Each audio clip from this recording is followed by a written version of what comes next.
ശയ്യയിലെ നീലനീരാളമായി ഞാൻ മാറിയെങ്കിൽ ചന്ദന മണമൂറും നിന്ദേഹ മലർവല്ലി എന്നുമെൻ വിരിമാറിൽ പടരുമല്ലോ.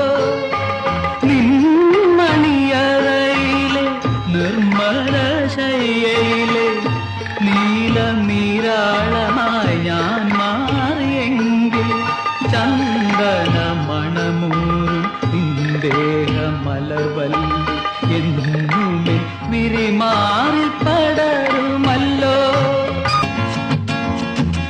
പുണ്യവതി നിന്റെ പൂങ്കാവനത്തിലൊരു പുഷ്പശലഭമായി ഞാൻ പറന്നുവെങ്കിൽ